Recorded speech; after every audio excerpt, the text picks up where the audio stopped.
what it is. That's what it is, but then, you know. Now keep talking, man. Just keep on. Matter of fact, get on over It's there. not between you and Bub, man. It's you and Bub. This is Murfreesboro, Tennessee, the home of one of the great citizens of not only Murfreesboro, but the United States, Mr. Robert Jane. Hey, Robert, it's good to see you, man. Hey, I know I sprung in here on you, man. It's always good to see you, man. Yeah. I just wish that my attire was a little different, you know. For what, man? I mean, this is one of your looks, man. Well, this is who I am. Yeah, that's one. No, see, this project is entitled "Real Men Don't Play." So if you had to go and put a tuxedo on or something, then this wouldn't, you know, it wouldn't be necessary. I would be sitting right now. I'll be uptown, you know. Yeah, right. Yeah, headed uptown somewhere, you know.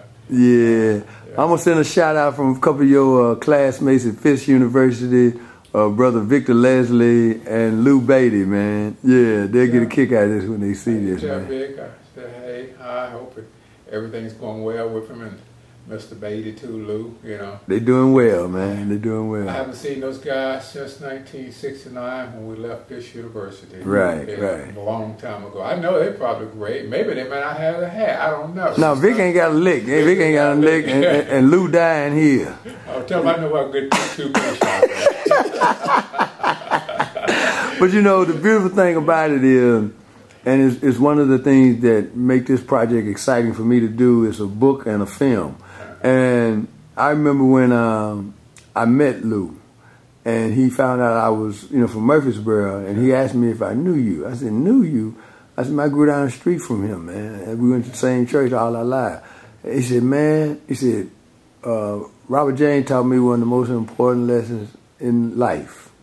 I said, what did he teach you? He said, it ain't what he taught me, what he showed me, man. He said, I was a big star out of some high school in Detroit, you know, and Robert was trying to play the same position I'm playing, and I'm about 240, buffed up and everything, you know, supposed to be the best athlete at Fisk, and next thing you know, he playing behind Robert. He said that taught him a powerful lesson, boy. He said, man, never take a man for granted or a situation lightly. I mean, he still, every time I see him, man, and I see him every now and then, he be like, yeah, man, you talk to Robert? I said, yeah, man. Lou was a very ambitious young man, you know. Yeah, he's done well in film, you know. He's on a primetime television show now, and he does a lot of commercials and stuff, you know. Yeah, those potentials was quite obvious when he was there at Fisk. You know, yeah.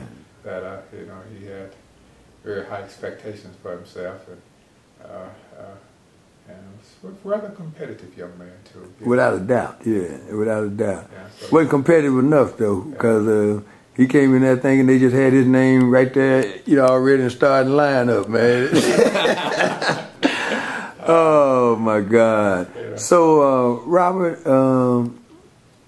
one of the reasons this is fortuitous is the fact that this project is about real men from different walks of life. And one of the things that's consistent in the men that have participated in this project, there's a certain code among them. And there's certain consistencies in terms of their behavior. How long have you been married, man? Probably pretty close to 40. Man, I tell you what, I'm glad my wife not here. We're headed towards 47 years. I think. 47, yeah. I was married when I was at Fisk down there my sophomore year, and she was a senior in high school, so we've been married quite some time. Wow. Yeah.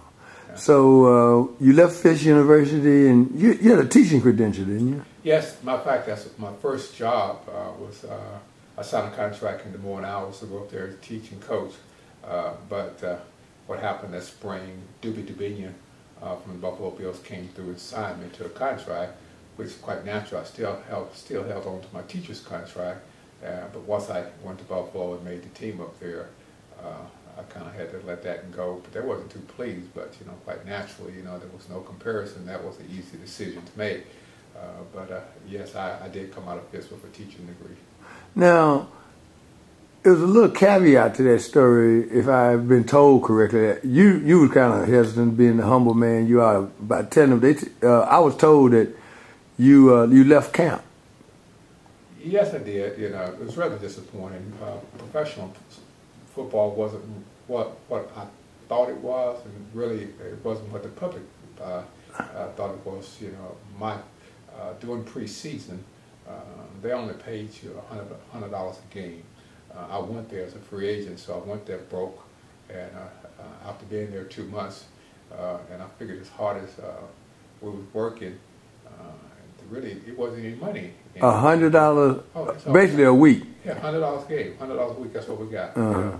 And that wasn't encouraging. And then the contract was mainly geared towards the owners. I mean, they could release you anytime, and that wasn't too encouraging. And I just didn't see from the financial aspect of it. It wasn't quite motivated, but due to the fact that you're a competitor and you love the game, that makes you hang in there. But I was young and kind of got homesick. Being away from home, plus not having any money, wife pregnant, wasn't able to send any money back here. They didn't give me any money when I got there, so therefore, I mean, I kind of got into a situation where, my wife needed some money, and I needed to be able to provide for her. And up there playing professional football, and I got there probably about the 1st of July, and the season was going to start in September. That's a pretty long time to kind of go without any money and making $100 a game for preseason, which is 6 games. So I just said, well, I could leave. At best that I maybe just consider leaving, and that wasn't a good choice. And I realized it wasn't a good choice. And when I was on the airplane, I realized I was walking away from a great opportunity, because I didn't leave because I couldn't make the team, and players was a lot better. I knew that I actually had the team made. I didn't say, not being arrogant and not being cocky, but due to the fact of the level of competition I was against, I realized that I could play this game on a professional level with these guys. So I realized I made a bad decision, and they didn't realize it, but I was going to call them when I got home to ask them could I come back. Instead, they called me and wanted to know why did I leave and wanted me to come back. So, well, they made the phone call before I could make the phone call. Well, quite naturally, that started some negotiation right there. Since I realized they wanted me back, I figured this is an opportunity. I think I need to be compensated for the time that I've spent up there, and plus my wife was pregnant; she needed some money too, and that kind of played into why I left.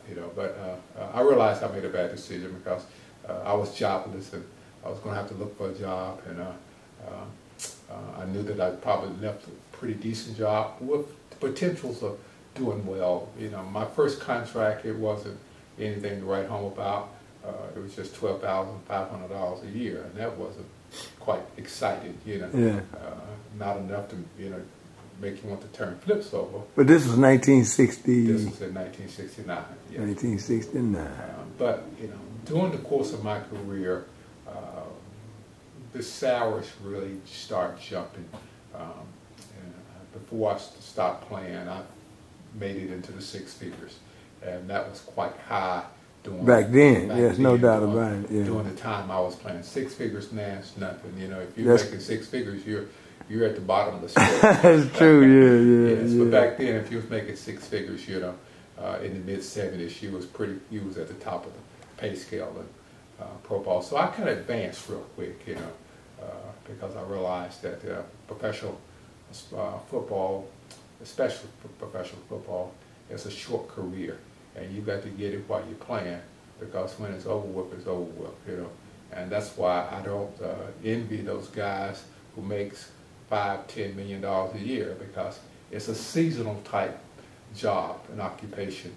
You can be making it 1 year, then the next year you're out here making $50,000 what everybody else is making. If you get that, yeah. So that's kind of the life of football, and that was kind of the life that we had to kind of deal with back in the 60s and the 70s. But you play the game because you love it, and that's what drove me to play the game, and it's because I loved it. And it was a gift that God gave you, and anytime God gives you a gift to do something, it's natural, it's something you enjoy, and something you have fun at. So that's kind of what I did. I enjoyed it.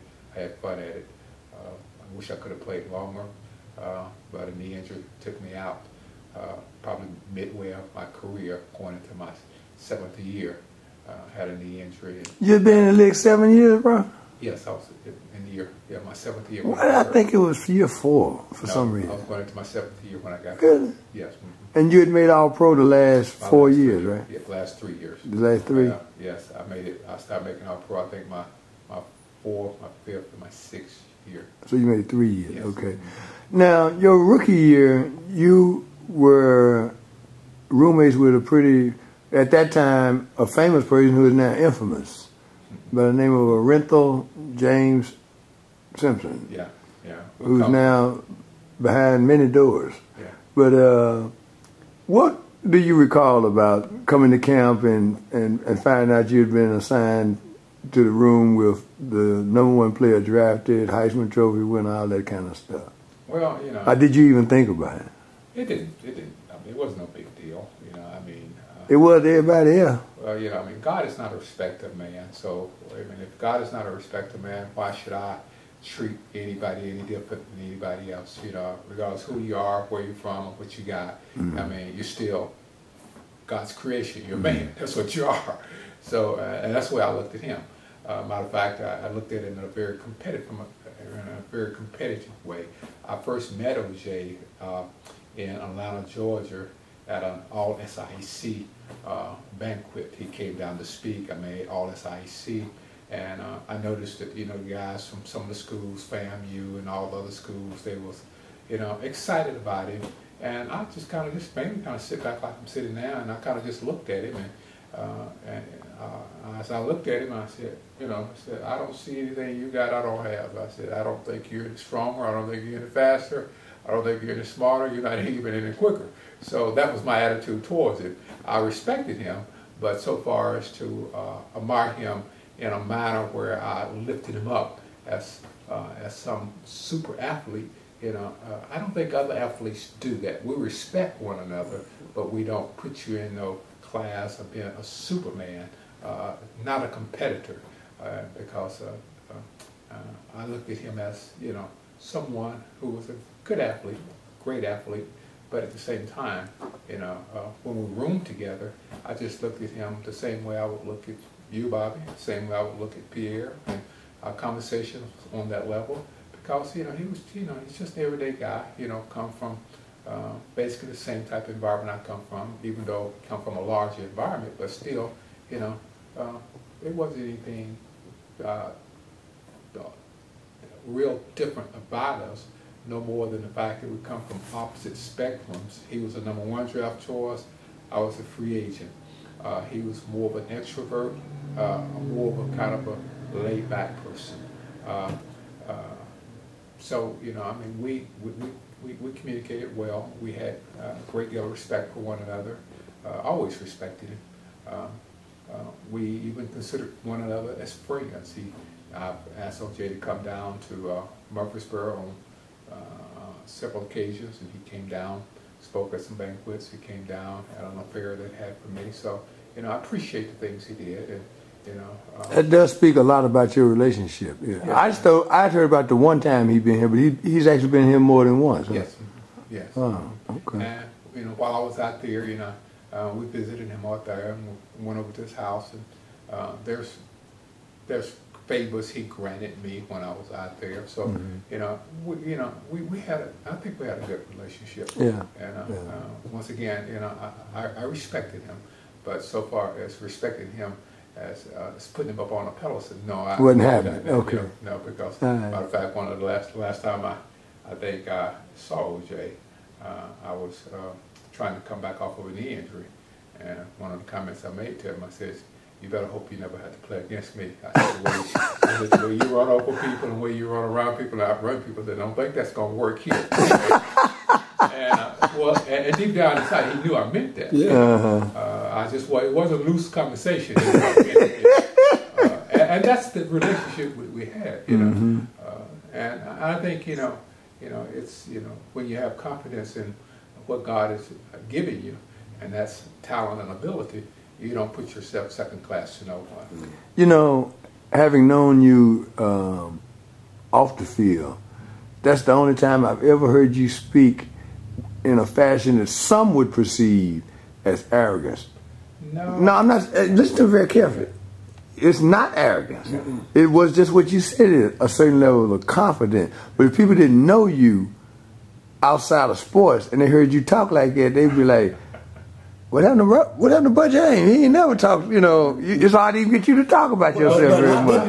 That makes me see, that shows me how he got there. Yeah. That showed me how you got there, how you stayed there. Yeah. You see what I'm saying? Now, did I ask you anything? I'm sorry. Now, since you done put your mouth in it. See, when I tried to get him to sit over there. No, I'm just trying. No, I'm sitting there listening because I'm fascinated too. Now, this is the first time I hear this. Okay, what you going to do is let